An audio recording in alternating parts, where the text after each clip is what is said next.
text 900 to find out more. Hey you with the hands at 10 and 2. Ever felt that nudge that your motor might need a little TLC? When it's time to go under the hood, eBay's got you covered. From mirrors to headlights, find all the right parts by entering your reg. And if it doesn't fit, eBay Assured Fit means you can return it for free. That's our money-back pledge. Find the right part at the right price with eBay Assured Fit. Exclusions apply. See ebay.co.uk for more details. Experience the world's longest-running play, Agatha Christie's masterpiece, The Mousetrap. It's the whodunit that defined a genre, where everyone has something to hide and everyone's a suspect. The only question is, have you done it? Agatha Christie's The Mousetrap, the West End classic that will have you on the edge of your seat. Don't just see it, solve it. Hiya. Freezing, isn't it? Wish they'd open the gates. I think it's even colder in our flat. That's what the heating's for. We try not to use it. Can't afford to. We said the same, but then we found out we could get help. Really? Yeah. Check out the London Cost of Living Hub. It's got loads of useful stuff on it, like a benefits calculator. It's really helped us manage the bills. Cheers. I will. Londoners miss out on around £2 billion in benefits every year. Don't miss out on help. Search the Mayor of London Cost of Living Hub. I wonder if I can get a plasma cutter for the warehouse. I wonder if I can do up the function room just in time for the holidays. iWalker means business loans without the wondering. Because at iWalker, we'll give you a decision when you need it. I wonder if I can afford a director to take everything off my plate. See how we can help your business at iWalker.co.uk. That's iwoca.co.uk. iWalker. Hassle-free loans for small businesses. This is LBC with Paul Brand. Call 0345 6060 973. Tweet at LBC. Text 84850. Good morning, it's Paul Brand here on LBC. We're talking about whether younger people feel they have any stake in the system, whether they should feel they have any stake in the system, quite frankly, given that they are probably going to be worse off than their parents. Keep calling in 0345 6060 973. Lots of you have done already. We've got a full board of calls here. A few texts I want to get through too, because so many of you have texted in. This person says, I'm 42, the previous generation worked to save. Our generation works to survive. Jason in Plymouth says, moan, moan, moan. The country has never had it so good. Nikki from Kent says, I am a hated baby boomer, but I'm sick of having all the world's ills laid on our shoulders. In 1990, I lost my tiny house because of interest rates going up to 17.5%. People were just throwing their keys in at the banks and building societies. I'm 69 and still working. And this person says, Paul, my daughters do not have the opportunities I had, mainly down to property prices versus salaries, sucking so much money and lack of full-time professions. There is no reason for them to believe in a future in a country where political parties focus on older voters and blame the young. Thanks so much for all of your texts. Keep them coming in this morning. Let's talk to Christina, who's in Falmouth. Good morning to you, Christina. Hi. Thanks so much for phoning in. Do you think younger people should feel they have a stake in the system? No, I don't think they do. But what makes me upset is the way people say that it's because they're spending money on avocados and Netflix.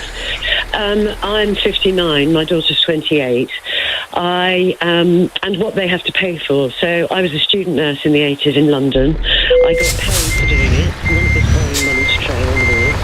I got paid for doing it. I got subsidised accommodation. I had a very nice life. I could go out. I could go out to drinks with my friends. I could afford some package holiday once a year if I wanted that. I had free eye care. I had free dentistry. If I'd have needed it, which I didn't at the time, but I would have had free mental health care support. And then when I left nursing, I went and did a degree, which again, I didn't have to borrow money for. I did a 3-year degree and I came out £200 in debt. I did work a bit during it doing nursing. I then did an MA, which again, I didn't have to pay for. So when I started earning, the money wasn't that high, but it covered me. I could go to the theatre, I could do what I wanted to do. I mean, avocados hadn't been invented then. I think they had been. I think the planet had invented them, it's just they weren't. Yeah, but I had an okay life. And I look at my daughter, she's 60 grand in debt. She's worked. She's never not worked.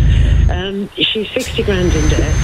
If she needs any medical care, she has to pay for it because she can't get access to a GP.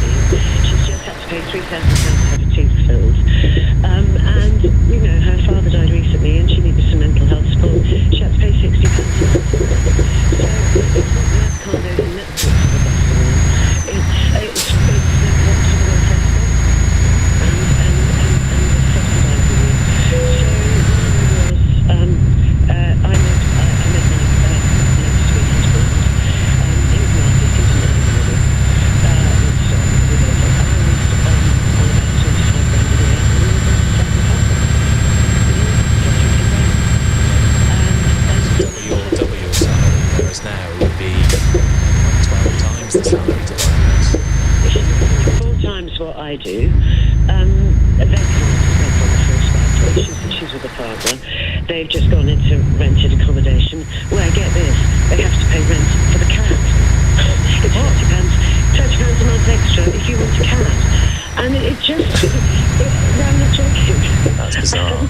It is bizarre. So it feels like they're being shafted at every corner. The student loan is going up and up. So she's effectively paying another 10% tax to pay back her student loan. And you see people that say, oh, they're lazy, they're entitled. They're working really hard. She's got a good job. She earns she's earning more money than I ever have. But she's poor. The cost of transport in London. And I think we just need to remember that we did have it very lucky. You know, we did have it good. I'm not rich, but I'm okay. But I certainly haven't got chunks of money to give them for a deposit on a house. And I think we just need to stop battering them a bit. Yeah, Christina, thank you. I can already see people texting in my imagination saying, don't get a cat. That's the problem with this generation. They all expect to have a cat. If they didn't have a cat, they could put that £30 towards a deposit for a house. Let's talk to Trinder, who's in Finchley. Hi, Trinder. Oh, good morning, Paul.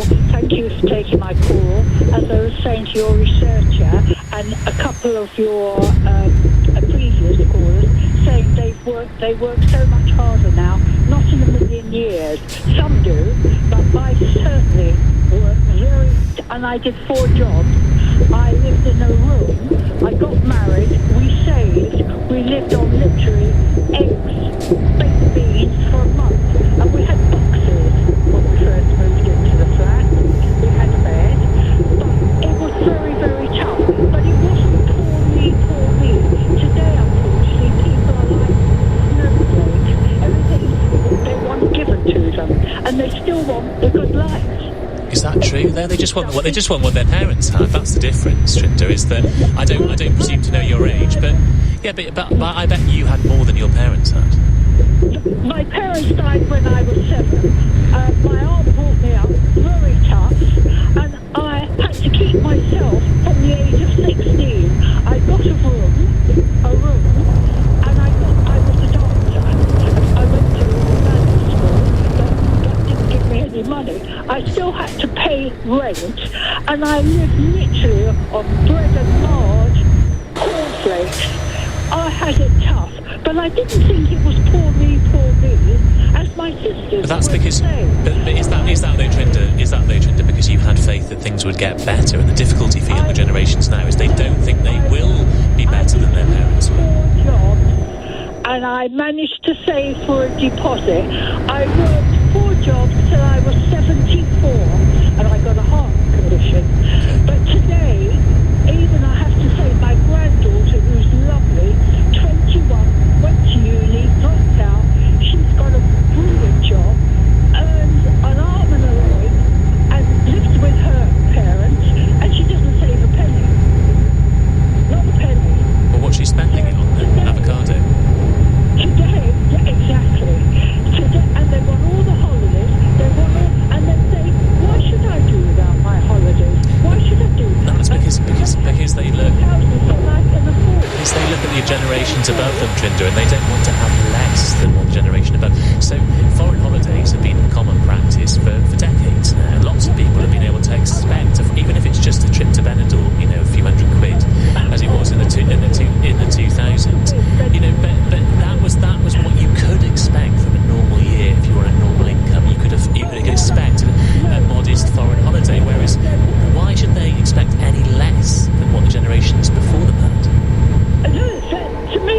earning much more. I'm sorry. It's poor me, and the people with these mental health so much since COVID, and the lady before whose daughter had been 67. I never ever, I didn't have credit cards years ago, but when I did, I always paid it off, even if I had to live on bread and cheese or whatever. I made sure I never had any interest. Yeah, but it's a lot of a student debt now, isn't it? Because they have to pay student fees. Tuition fees. We had to pay lots of other things as well. We did. In fact, I got divorced, and I paid for my son to go to private school. All right, Trinda, thank you for your call. So Trinda's pretty upset about this suggestion that younger generations have somehow got it harder. You heard what Trinda said there, and I think lots of people of her generation will respect that. You know, she's script and sage. She didn't have much. These days, people expect to be able to have everything, don't they? You know, she lived into a house, as she said, she lived out of boxes for quite a while. Whereas these days, everyone wants to walk into a fully furnished flat, don't they? Does Trinda have a point? 0345 6060 973. Do younger people have any stake in the system? Are they right to feel disillusioned? Let me know what you think. You can text me as well, 84850. It's 11:45. You listen to Paul Brand on LBC. LBC. Hello, you're listening to Carol Vorderman here on LBC. I'm going to cover the big stories and the stories that matter to you. We hear lies that they tell. We hear swearing. We hear all sorts of abuse. Never has there been such a low degree of respect for politicians. I want to hear your voice, your story, your opinion. Most of them have never done a day's work in their lives. They're called career politicians, aren't they? They go, yes. What's your career? Today from 4 on LBC. Are you an absolutely huge fronter or a zoom-inner? Perhaps your arms stretched out like a zombie when holding a newspaper. Or a holds a book so close you might as well be kissing it. At Specsavers, we get it. You don't want to admit it's time to become a glasses wearer. That's okay. Ready to see properly? Book an eye test at specsavers.co.uk so you can see clearer. Okay, we'll stop with the ears now. How likely is she to, have another heart attack? Can I still go to the gym after heart surgery? Is my mum still my mum if she has any heart? When it comes to heart health, no question is too big or small. That's why British Heart Foundation have dedicated cardiac nurses you can speak to by phone, email or online chat. Hi, this is Chloe from British Heart Foundation. How can I help? Search BHF Cardiac Nurses. Are you into worktops more than workouts? Kitchen islands more than tropical islands? Sounds like you've got a new kitchen on your mind. At Wix, we can design and install your dream kitchen. And now, there's up to 50% off appliances, worktops and installation when you buy a Wix bespoke kitchen. Plus up to 4 years interest-free credit. Be house proud with Wix. Terms and qualifying spend apply. Wix is the credit broker. Credit provided by Navuna Personal Finance. Granny and Grandpa had their hearts set on getting Jess a drum kit for her birthday. And because they bought it on their Barclay card, they were rewarded too. It was music to their ears. Same can't be said for Mum and Dad. What you buy is your business. Rewarding you is ours. Search Barclay Card to find out more about our range of rewards cards. Barclay Card. Make money work for you. 28.9% APR representative variable. Subject to application, financial circumstances and borrowing history. T's and C's apply. At Co-op, we know those breakfast essentials are important. That's why our members will always save more with member prices. On things to start your day right, like bread, eggs, beans, coffee and bacon. Sign up and save more at your local Co-op. Subject to co.uk/member prices. Co-op group food stores only. Prices may vary in Isle of Man. Did you know that it takes just 30 seconds to get a quote from We Buy Any Car? And it took me just 3 seconds to tell you that. So, what am I meant to do now? Any ideas? Oh, I know.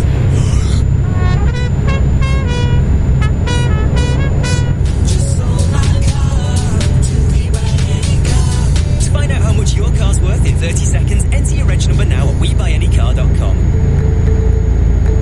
Admin fee may apply. For more information, visit WeBuyAnyCar.com/info. The secret of a happy retirement tomorrow?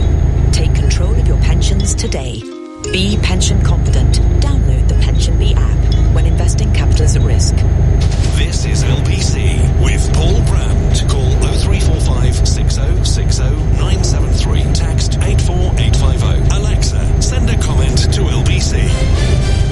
Good morning, it's Paul Brand here on LBC. We're talking about whether the older generation had it easier than the younger generation, whether the younger generation feel like they've got no stake in the system. Let's talk to Coots, who's a first-time caller from Newcastle. Hi, Coots. Hi, Paul. First of all, I don't have a clue what Trinder is on about, your previous caller, honestly. The younger generation, like I'm 31, right, and I bought my first flat 4 years ago, and I was so fortunate. Because that's quite young. That's quite young, Coots, to buy a flat these days. You've done well there. I know. Well, hang on. And I lived with them for all my life up until that age.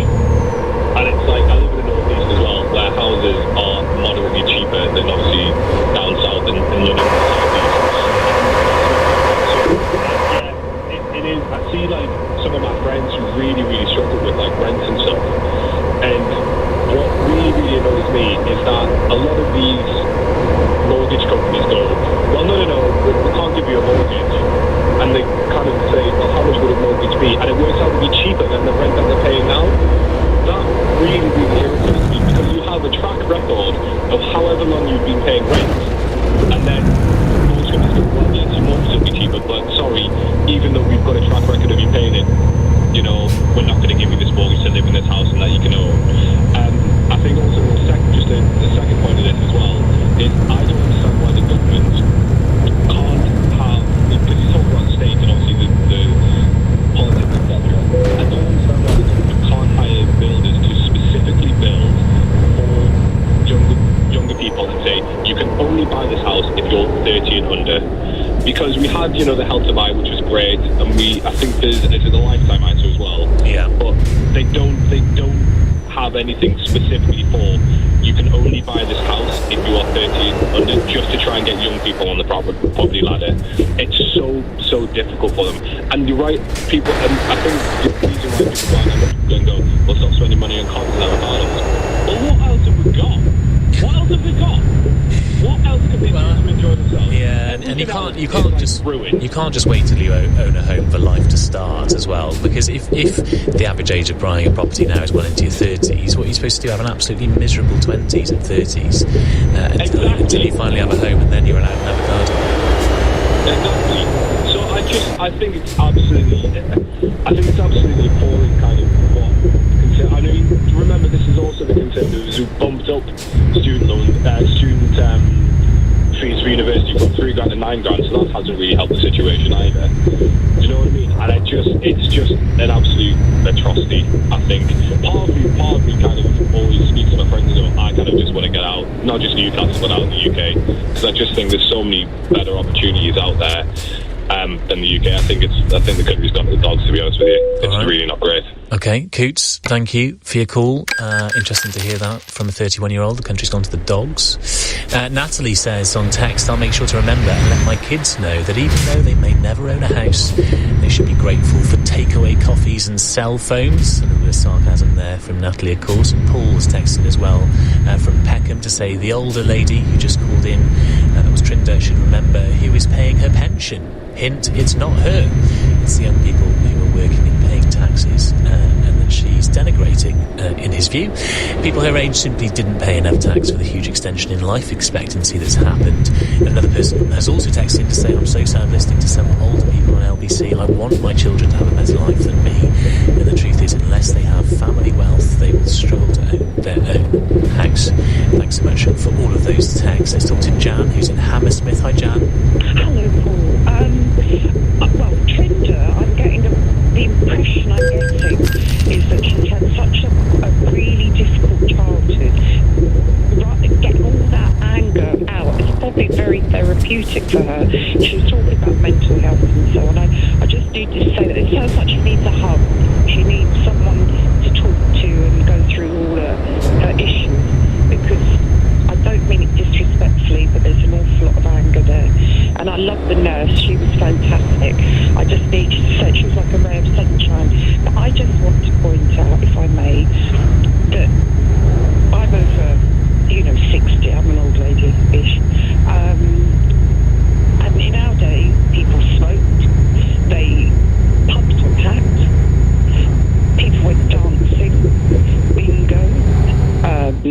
clothes, makeup, shoes, food was cheap. People had busy social lives, I can assure you. I was there, I saw it for myself. You know, you didn't have a computer to stay in your home for back then. The big excitement was getting ready to go out with your friends and party. And I don't know if these people are perhaps older, born in the 50s maybe, but you know, they forget they've never had to fight in a war, where my grandfather's generation had to. They've never had to do national service.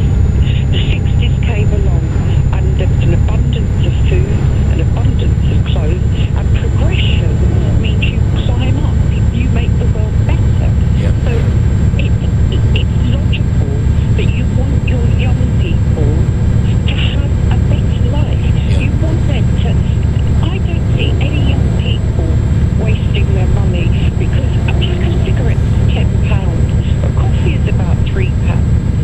Well, you know, young people don't really smoke. Older people do, or did. And this is the thing, this is where the interesting tension comes in, I think, is because older generations used to be really proud if their children were affording things that they couldn't afford, right? So in the 1960s, your daughter was going out and buying a miniskirt, or your son was going out and buying a pair of flares in the 1970s, you'd think, great, good on them, that they can go to a shop and buy clothes. You know, my grandparents' generation made all of their own clothes. Whereas now, we've got this tension between the generations, because actually we look at our children and we think, well, they're not necessarily going to be able to afford more than we have, and when they pipe up about that and say this isn't fair, it's often spat back at them, well, you shouldn't have had that avocado on toast. But actually, having the avocado, which older generations didn't have, generations gone by, for that progression, that improvement in the standard of living to take place. Can I just say one thing? They used to have what they called asylums, and the asylums would be packed full of people with mental health because they weren't allowed the freedom and the treatments that we have today, thankfully. So if you were suffering depression or schizophrenia or anxiety, you were banged up in an asylum. If you fought in a war and you had what we now know as PTSD and you ran, you got shot for it, okay? So I'm thankful my children and my grandsons are growing up today. You know, I don't want... If I had a breakdown, I wouldn't have liked to have been put into hospital. No, some things are better. Some things are better. Some things are better. Lots of things are better. Thank you, Jan, for your call. Really nice to speak to you. Let's talk to Teresa, who's in Colchester. Hi, Teresa. Hiya. Go on, you go for it. I just wanted to say, really, that I think I've got 5 children. They're all adult now. The eldest being 37, the youngest being 21. The 3 older children have all got their own places, careers, own business, etc. The 2 younger ones, which is 21 and 23, which are both girls, the others are boys, it's a completely different ballgame today. I noticed through the school system, seeing the school system from the 80s up to recently, there was a really, really heavy push from the schools about university. Didn't matter whether you had a reason to go to uni, to become a doctor or whatever, they were pushing university. And then you pushed a lot of kids into that, brainwashing as such, and then you've got the grants that haven't met the cost of living. The cost of living to live within London, my daughter's paying £800 a month for one little room in a 4-bed flat in Hackney. You've got the gas, the electric, you've got the food, and then you've got all the stress involved with that. Now with the grant system, if you're rich, you don't need a grant, so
calls and texts. Coming up after 12, there'll be a memorial at 3 o'clock today, marking a year since Brianna Jai's murder.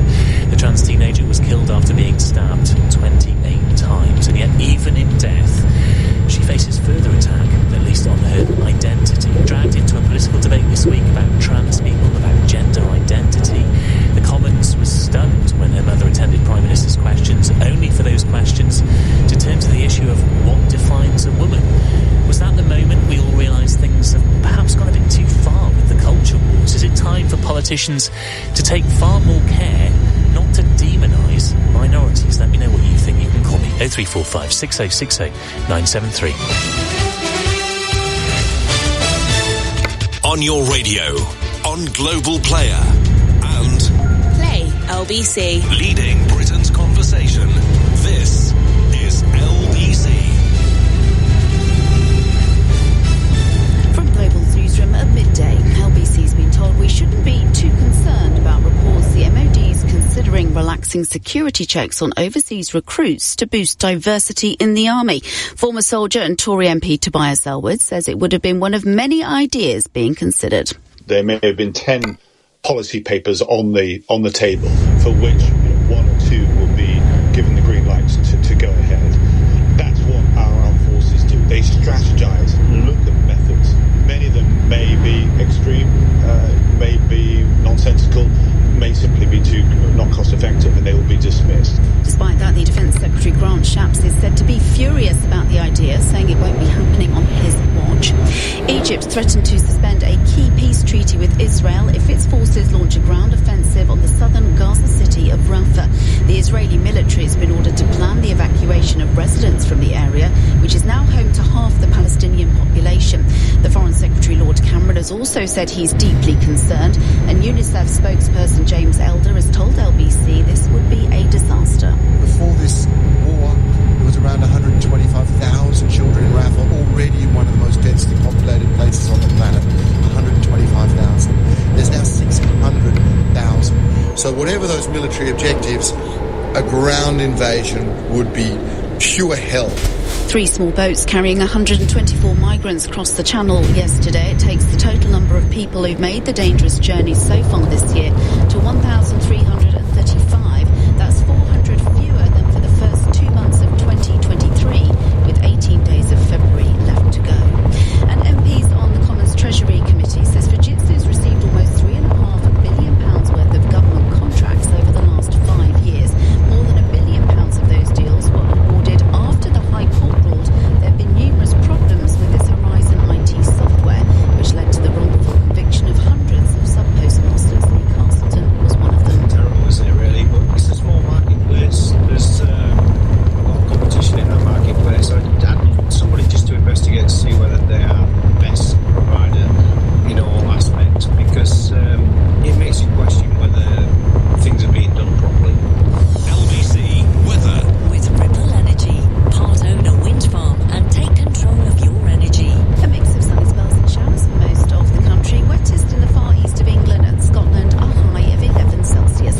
From Global's newsroom for LBC, I'm Jenny Barsby. Come on, Katharina.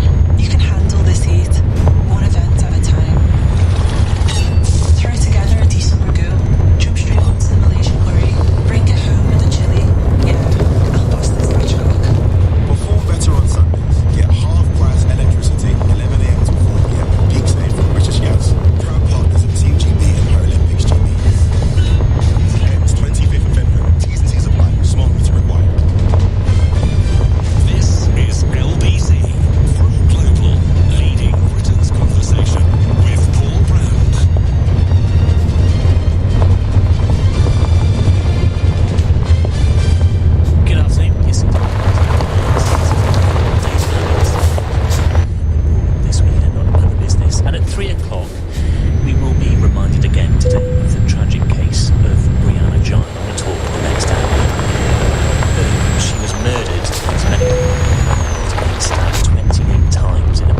accusing Starmer of not being able to define a woman, essentially. And Keir Starmer shouted back, shame, given Brianna's mother was due in the comments. She wasn't actually watching that particular exchange, but she was due in the comments and indeed arrived a few moments afterwards. And so began a debate about who started what, which leader was politicising Brianna's identity. Rishi Sunak hit back in the ensuing days, saying that it was Keir Starmer who brought Brianna Jai into it. But is it time for all politicians to drop these culture wars? No. Wasn't this week the week we realised that, yes, there are difficult questions that need answering around some of these issues, but ultimately there are real people at the centre of them, and the more we inflame these issues, the more danger we put those minorities in. The judge in Brianna's case said she was killed partly because she was trans. Don't these culture wars risk putting more lives in danger? I'm not saying we can't discuss the issues at play, for example, around transitioning children changing their gender and their gender identity.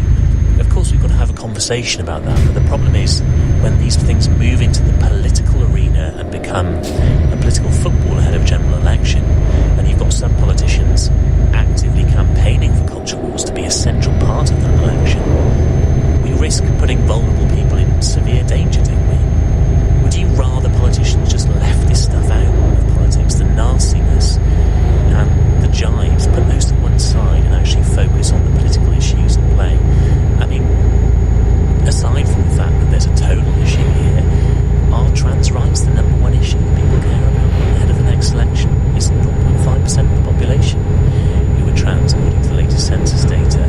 Aren't people more worried about the cost of living crisis, for example? Is that part of Rishi Sunak's plan here, to distract from that by focusing on culture wars? And if that is the plan, isn't that hugely distasteful, if not more, to deliberately demonise a minority in order to win votes and distract from the broader problems that you're grappling with as Prime Minister? On the flip side, perhaps you think that it was Keir Starmer who politicised Rishi Sunak's comments.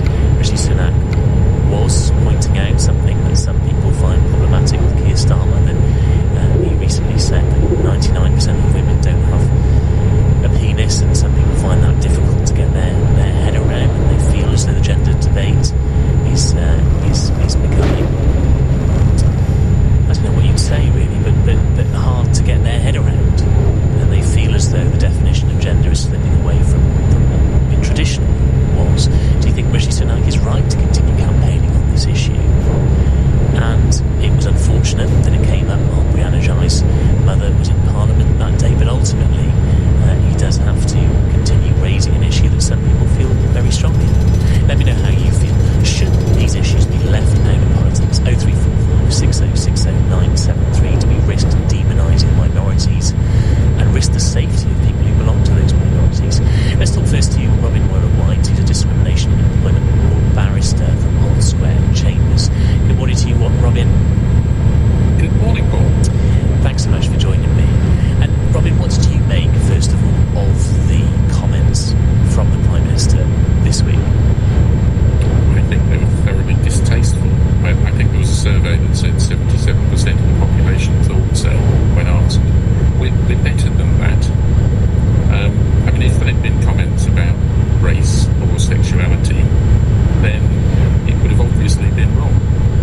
And why is it not obviously wrong, whatever the minority is? To see our leaders punching down on a minority is never attractive. And Robin, I hope you don't mind bringing your own gender identity into it, but you are trans.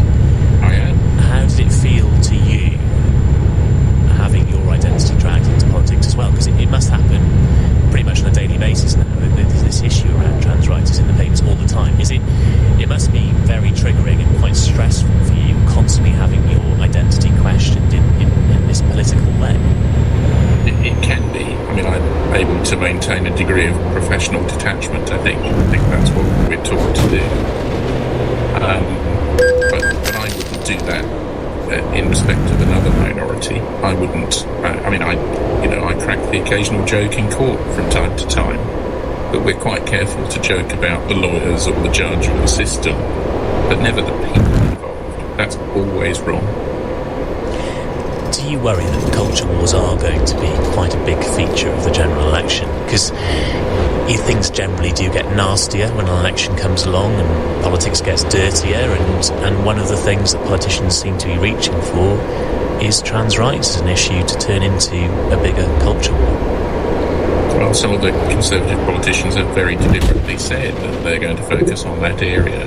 And I'm afraid to say, I think your introduction was spot on in terms of it's a distraction from the things that are really important to people. And frankly, the polls are showing that if the Conservatives think that this is a good thing to do, shouldn't they be shifting the polls in a way that's plainly not happening? Because it is an issue that I think for some pollers was a few months ago now, but something like 2 or 3% of people said that trans rights were an important issue in the election, and obviously it was up in the kind of 30-40% that thought the cost of living or the NHS was an important issue. So it does feel like a deliberate political strategy to focus on one thing that's actually quite a niche concern in order to distract from those bigger political issues. Well, we're still an incredibly tiny minority. I live in rural West Country and did my shopping on Friday, wandered in and out of my local supermarket.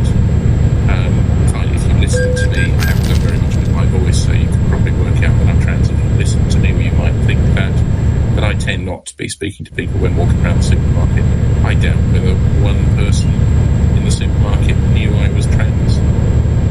How did it affect their day? Not at all. Did what was in their purse or their wallet or their bank account affect their day?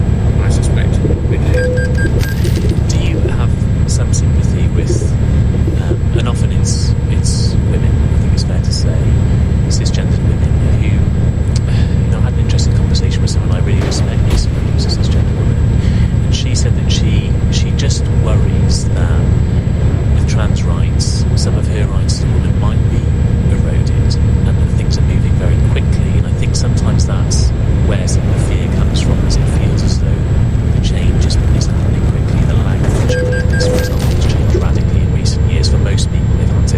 They've had to learn a new vocabulary. Do you have some sympathy with those people who do feel fearful because perhaps their rights as a woman might be eroded in their view of trans rights? I do, and I'm often asked by employers to come in and talk about trans matters in a workplace where perhaps a workplace is dealing with its first trans person. Unless it's a very large workplace, the numbers are tiny and so it pops up relatively infrequently. And people are fearful about something that's different and they don't understand. The same as they would be if neighbours moved in from a different racial group or a different religious group that they're not used to. My parents' village in Somerset, its first Asian family moved in about 10 years ago, and there was a degree of prurient. How are they different from us? What do they need that's different from us? And in a year, people had got to know them. They'd integrated properly into the village, and it wasn't a problem. And the strange and the unusual and the difficult are always threatening to some people, and that's why we need to talk about these issues. Okay, Robin, thank you for your time this afternoon. That was Robin Moira-White there, who's discrimination and employment law barrister from Old Square Chambers, talking about how she feels when she sees these issues debated in politics. So I'm asking Miss Hour, is it right for the government to deliberately target minorities as a vote winner? Is that something we should be leaving out of politics? Should we just take a step back for a moment and think about how far we want to go with these culture wars? Let's talk to Grace, who's called in from Ealing. Hi, Grace. Hi. What do you make about all of this then? Many things. I think I'd want to say to the women who are saying they won't vote Labour because of Starmer's vacillating on this issue that Sunak clearly doesn't care about women and girls himself, because if Sunak did care about women and girls,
says, or what J.K. Rowling says, or what people on Mumsnet say. And Esther Jar herself said, he's a hateful teenager. He's a horrible person. But I think one can bleed into another, though, Grace, because if you've got politicians constantly discussing whether a trans woman can have a penis or not, that I understand the debate around the definition of what a woman is, and I can understand why some women feel very strongly about that too. I'm on the fence here, but if you're constantly discussing the genitalia of trans people, that is quite degrading to the trans people, and that is going to then bleed into a sense lower down on the streets that trans people are being, ridiculed and are an item of ridicule and a legitimate item of ridicule, and that is going to endanger them ultimately. I'm not saying that what Rishi Sunak said directly led to the death of Brianna Jai, of course not, but it all adds up to a picture of hostility towards trans people. I don't know, I feel very much that you can disagree and still actually really respect someone's humanity. I think that's true. I think that's true, Grace. And I love that line about respecting someone's humanity. I think that's what we should all be striving for. And I suppose that's the point of this hour is, could we have these debates without turning them into a cultural inflaming them? Just talking about someone's humanity and having a respectful discussion as you are, I think is really valuable. But I think discussing whether someone has a penis or not doesn't really feel like it's human and respectful. I think one thing I want to add before I forget is that Esther Jai has been really trying to campaign for mindfulness at schools, and I just think that should be mentioned because I think that we need to elevate what she is doing, which is really fantastic, and bring that into the conversation, because she doesn't want all of the conversation to just be about this particular issue. And I'd agree, politicians shouldn't be talking about it all the time, and Sunak is bringing this up because he doesn't have anything else to offer. But I just feel it's not I don't know, necessarily the most helpful thing for anyone to say that biology is somehow hateful. To use words that are denigrating, such as some of the words that are used between these teenagers, you could say deliberately hateful things about that, but actually just to say what biology isn't in itself hateful. And I think you're not going to get away from the fact that some people are going to feel a sense of, discombobulation about something they've always known to be a very basic thing about human beings, to suddenly be told, no, you need to talk about human beings in a different way. I think lots of people are going to feel confused by that, but that's not to say that people want to hurt those people. It's just not that at all. Okay.